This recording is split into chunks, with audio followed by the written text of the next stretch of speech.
Huh? I heard an unusual voice from my typically mild-mannered wife. It seemed that something I said had hit the switch of her anger.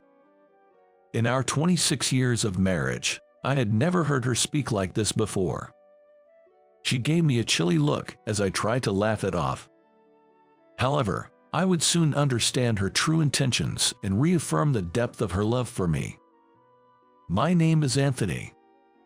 I'm 61 years old. 3 years ago, my wife and I started running a restaurant together. It's a tiny place, with just 8 counter seats and 2 tables. But for me now, this place is also my precious castle. The regulars from the neighborhood, my friends. The customers are often familiar faces, and now, past my 60s, I feel more alive than ever. I'm in charge of cooking, and my wife takes care of the service. I work silently, occasionally smiling as I listen to my wife chatting with the customers. We hadn't planned on owning a restaurant. As a child, I helped with dinner in place of my working parents, and by upper elementary school, I could prepare meals on my own. I enjoyed cooking and had a vague dream of owning my own place someday.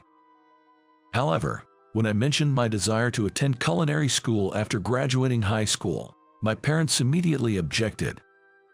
They argued that working for a stable company would be more secure. Lacking strong willpower, I easily decided to go to university instead. My dream of owning a restaurant hadn't vanished, but I didn't feel defeated because I could always cook my own meals whenever I wanted. After graduating from college and becoming a company employee, I embarked on a stable life. Living with my parents, my sole hobby was cooking. Both of my working parents had retired and were enjoying their hobbies and leisure activities. Due to our meal times not aligning, I decided to prepare my own meals. I sometimes cooked for them on weekends. I didn't consider myself lacking in sociability, but even with my routine of commuting between work and home, I found enjoyment in trying out new restaurants and searching for unusual seasonings. I was quite content with my life as it was. However, a senior colleague at work decided I must be lonely because I was single and semi-forced me into attending a mixer. I had some experience with dating but didn't feel lonely without a partner. I was just going to save my senior's face. At the mixer, I was seated across from Samantha, who was also my age by chance. She was a dynamic woman, taking the lead in ordering for everyone and serving dishes. As she was busy serving, I reached out to serve her some food. "Hey, Samantha, please stop for a moment and enjoy your meal." As I reached to take the serving dish she was holding, she looked at me, startled. "Oh, thank you. I just got carried away. Was I bothering you?" She was worried that she might have been a nuisance. "No, not at all. Everyone's just looking out for themselves. You should eat without worrying, Samantha." Saying this, I pointed at the seniors who were casually picking at their food. "Maybe it's an occupational hazard. I just can't help wanting to take care of others." She blushed slightly, giving a shy smile. "What do you do for work?" As I pondered what kind of job involves caring for others, I asked Samantha. "I work as a preschool teacher, so I'm always taking care of kids. That's why, even when I go out to eat with my girlfriends, I can help but act a bit like a mom, setting up the small plates and serving the food." Blushing, Samantha lightly sipped her beer, as if to hide her embarrassment. "So, you're everyone's mom. I can see you're very dedicated to your work. On the other hand, I like to cook for everyone." Surprisingly, we hit it off at the mixer and exchanged contact information towards the end. Since we both lived with our parents, we arranged specific days and times when we could be sure to answer each other's calls. Until then, my life was just work and home. On my days off, I spend my time exploring different eateries and searching for unique condiments. Then, the time I spent with my girlfriend became a part of my life. There were days when she would join me in my hobbies, and days when I would participate in hers, Sometimes, we would even make lunch boxes together and have picnics in the park. "Your cooking is always the best, Tony," she'd say. Samantha, not wanting to simply call me by my name, started calling me Tony. "Your hamburgers are delicious too, Samantha." Suddenly, she went silent and looked down. "What's wrong?" Concerned, I looked closer and she puffed her cheeks, glaring at me playfully like a mischievous child. "Of course it's delicious. It's store-bought after all. I simply can't match your culinary prowess." Saying this, she took a large bite of the fried chicken I had prepared. She expressed her enjoyment of the fried chicken with a trembling delight. "It makes me so happy to see you enjoy my cooking so much, Samantha." After finishing the fried chicken, she said to me, "Because it's truly delicious. If you opened a restaurant, I'm confident I'd become a regular for sure." Her words reminded me of a childhood dream I once had. "A restaurant, huh?" Murmuring this to myself, she asked with a serious look on her face. "What's wrong?" Concerned about my chuckle of remembrance, this time Samantha leaned in to get a closer look at my face. I was just remembering a dream I had as a kid." She took a sip of her tea and asked, "A dream?" "My parents both worked, so there were times when I'd prepare dinner. I never minded cooking. I actually enjoyed it. But when I said I wanted to become a chef, they shot me down. As I grew up, I harbored a dream of owning my own restaurant, and that's what I was just reminiscing about." I was worried she might think I was naive, but contrary to my fears, her eyes lit up as she said to me, "Well, that's amazing. Having your own restaurant would be wonderful, Tony. With your cooking skills, there's no need to give up on your dream, right?" And with that, driven by my desire to be with her forever, I proposed to Samantha. It's been 2 years since we started dating. I'm confident about our future and building a happy home with her, who's always so comfortable to be with. She accepted my proposal with joy, saying, "Thank you, Tony, and can I make a suggestion?" Raising her index finger, she added her proposal. "What is it?" Drained of energy from proposing, I listened to her suggestion. "I was thinking about starting a dream savings account." Seeing the puzzled look on my face, she explained, "Dream savings is about saving money to support your dreams or mine, Tony. Little by little, it adds up. You know, many a little makes a mickle." Hearing this, I thought it was a brilliant idea, but I also wondered about her dreams. "What's your dream, Samantha?" She tried to dodge the question with a vague answer. "My dream? Well, let's put that aside for now." She didn't give a clear answer, but it seemed she hadn't decided yet. After we got married, she continued working, and we shared household chores. Naturally, I took on most of the cooking, while I left the laundry and cleaning, which I wasn't good at, to her. I never held the belief that women should do the household chores just because they are women. I think it's best if whoever is capable does what they can. However, I received a lot of criticism from her about laundry and cleaning, so I stopped attempting those chores altogether. So, I put all my effort into cooking delicious meals every day. I had to cut back on exploring new seasonings and eateries, sticking to my allowance, as we started saving for our dream.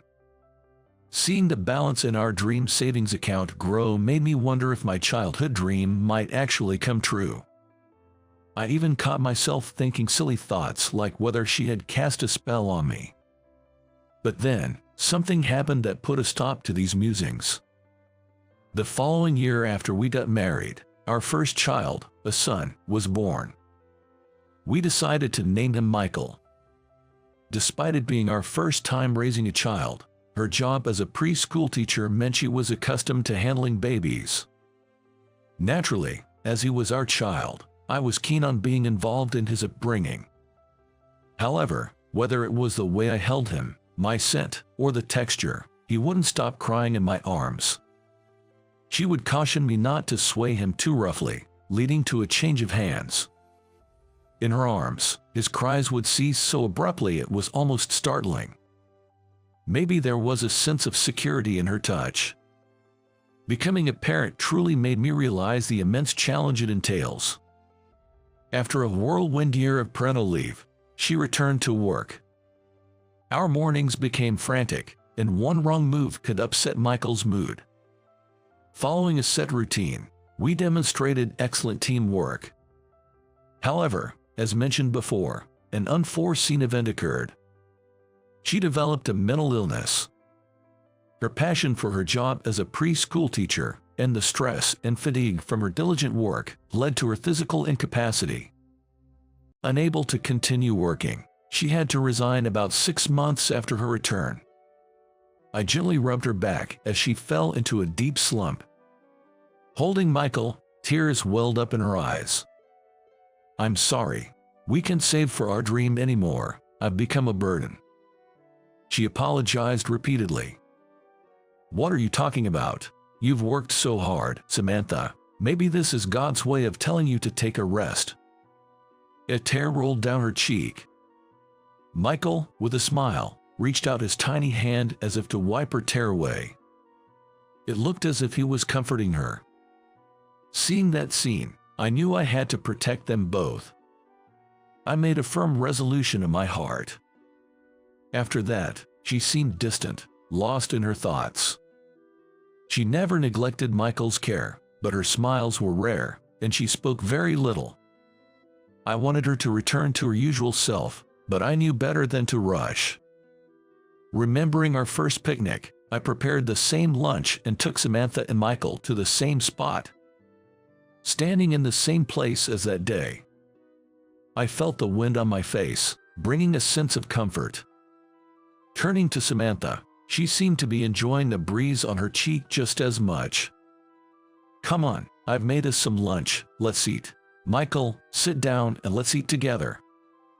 As Michael, who is almost 2 years old, is seated on the spread-out picnic blanket, she stands up to open the lunchbox. "Daddy's chicken. Love it so much."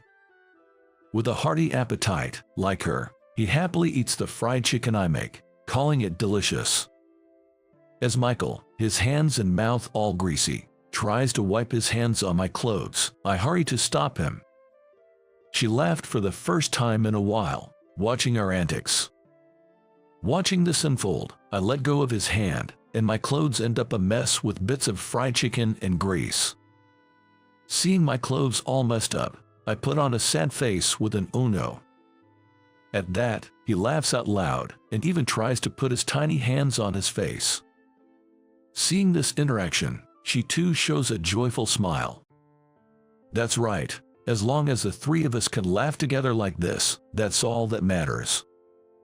Since we started saving for our dream, the childhood dreams I had given up on might just come true. No, I definitely want to make them come true. Before I knew it, such feelings might have started to take root in my heart. These feelings might have become a burden for her, leading to this outcome. Perhaps, dreams should just remain dreams. As my feelings started to change, her health also seemed to be gradually improving. When Michael entered elementary school and she started having some time to herself, she began working short hours as a child care worker, making a gradual return to her profession. Perhaps because she could do the job she loved, she began to speak more positively. She even brought up the dream I had shared with her before we got married. Even though we couldn't save much in our dream fund, now that I'm back at work, maybe it's feasible. I was touched, but I couldn't just say, "Let's do it." I don't want Michael to have to give up on his dreams because of financial reasons. Hearing that, her enthusiasm seemed to wane. "But do you remember when we looked at that used property before we built this house? That house had a shop on the first floor, and you said a home combined with a store might be nice, right?" I vaguely remembered the day she was talking about.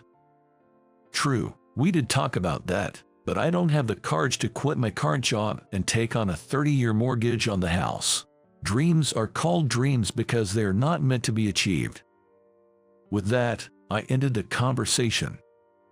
She seemed unsatisfied but swallowed her thoughts. I was content just cooking for my family and hearing them say it was delicious. And Michael was growing up, reaching the time to decide his path after high school graduation. I had easily given up my own dreams to comply with my parents' wishes. I didn't regret it, but I wanted him to build his future according to his own will. I would be there to offer advice and support when he wasn't sure.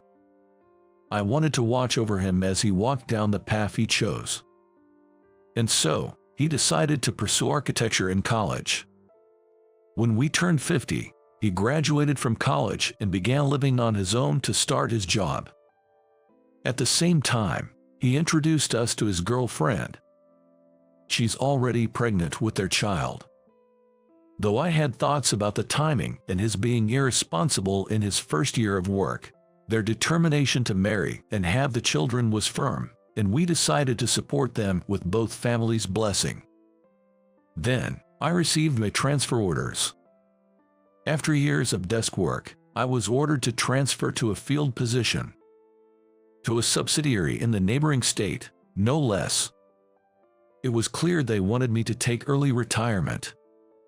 When I got home, I told my wife about the transfer. "Well, that's so sudden." Of course, she was shocked. "They probably want me to take early retirement. Maybe I'll work there for about 5 years. Now that Michael is independent, maybe it's time to make way for the younger ones. If I quit now, I won't get the full retirement pay, but maybe we could start that shop." I tried to lighten the mood and mentioned this idea to her. However, her expression changed completely. Starting a shop isn't child's play." I was surprised at her tone but responded, "But you used to talk about it, remember?" I brought up the past conversation. "That was when we were young. Now that we're older, we need to think about our future lifestyle. I've always wondered why you're so quick to give up things for others. Even if the company wants you gone, you should stay until you get the full retirement. I'll stay here. Go on your own if you must." Her cold response made me angry, but I retorted with determination. "I was thinking of you and Michael. I get it. I'll go alone. Living by myself, that'll be an adventure." Eventually, I moved to the new location without much conversation with Samantha. She must have had her own concerns. Spending time apart might bring us back to normal. Thanks to Michael keeping in touch, our family didn't completely fall apart. Living alone, I realized that cooking for my family was my only true joy. After finishing work on time and returning home, I found no energy to cook, despite loving it so much before. For the first time in a long while, I bought a convenience store dinner. I take a bite of the warmed-up food. It's not about savoring the flavor, just fueling up for tomorrow's work. I wondered if Samantha was eating well. I moved here without talking much, and ultimately, all I could think about was how she was doing. I didn't care much about meals, but I relied on her for clothes and underwear, often wearing socks that were thinning and tearing. Just when I needed it, Michael would always come by on weekends with new things, as if on cue. "Here's some stuff for you," he'd say, bringing new socks, underwear, and clothes. He said he chose them, but I believed Samantha bought those items and he was bringing them to me. That's what I thought. "Thanks, as always, but how's everything at home?" I could only bring myself to ask about the house, but I was actually trying to inquire about how Samantha was doing. "Home, it's fine." "Oh, you mean Mom? She's good.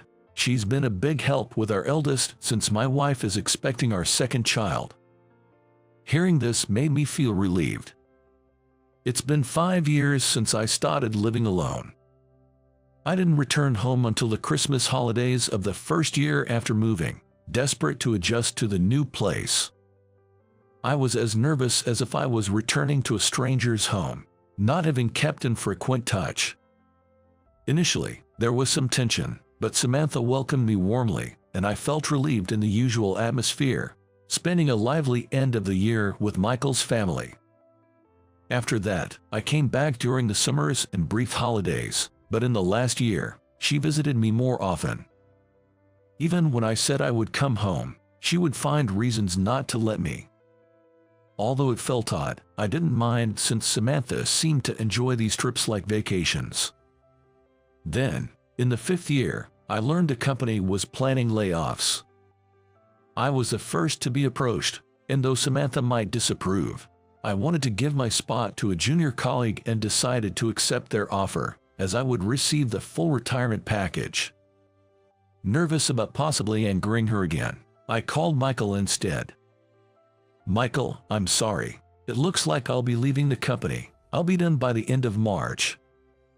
He didn't seem particularly concerned and responded casually. "Dad, you've worked hard, so you have 3 more months, huh?" The emphasis on 3 months felt significant for some reason. "Yeah, just 3 months left."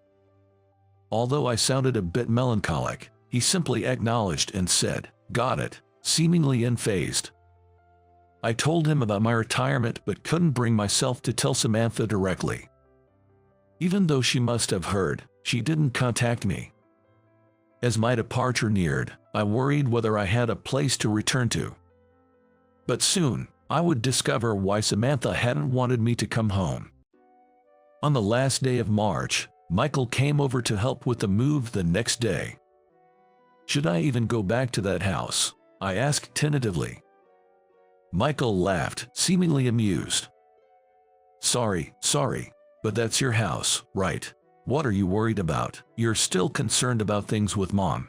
"Oh, I found something great when I was cleaning the house the other day." With that, he showed me something on his phone, grinning. It was a wish he had written in kindergarten. Besides his dream, there was another piece of paper with something written in tiny letters. "I want to be the manager of Anthony's shop." Squinting at the fine print, Michael mumbles, "Is this?" "It says Samantha here, that's what it means." He showed a meaningful smile, said he was heading to bed for tomorrow's work, and quickly lay down. Her dream. When we were younger and I talked about saving for our dreams, she didn't share hers. Was this her dream? Then why did she react that way when I mentioned the transfer? The next day, Michael and I loaded my few belongings into the car and left the apartment I had lived in for 5 years. "Dad, did you forget anything? Off to the castle of dreams we go." Hearing him say this with such joy made me worry if he was plotting something mischievous. The familiar surroundings of our home hadn't changed, but after a year, it all seemed so fresh. My heart raced as we approached the house. As I thought, just around this corner, I couldn't find my house. "Wait, where's the house?" With a nervous voice, I got a laugh and a response from Michael. "Haha, what are you talking about? This is your house, right here." The garden facing the house had transformed into a parking space that could fit about 4 cars, altering the appearance of the house I knew. "What's all this about?" As I got out of the car and stared at the house in disbelief, Michael nudged me on the back, guiding me inside. The real treat is inside the house. Opening the front door, it felt like we were entering a store. Inside, there were counter seats lined up, with 2 tables available as well. "Sorry, Dad, for doing this without asking, but does this place look familiar to you?" As I struggled to recall, he provided the answer. "Remember when we were looking at various places before building our house? There was one where the first floor was a shop, right? I modeled it after that atmosphere. It's a vague memory, though." That jolted my memory. "Built? You mean you built this?" I turned to Michael with an even more surprised look. "I am a licensed architect, after all." Then, a little boy came running up, calling out "Grandpa." Michael's son peeked out from behind the counter, followed by Samantha in an apron, chasing after him. "Samantha." Before I could prepare myself emotionally, I struggled to find the right words. But Samantha spoke up. "You've worked hard all this time. This place will be where we start the second chapter of our lives together." I finally understood the answer she had been angry about that day. She had been determined to fulfill my dream.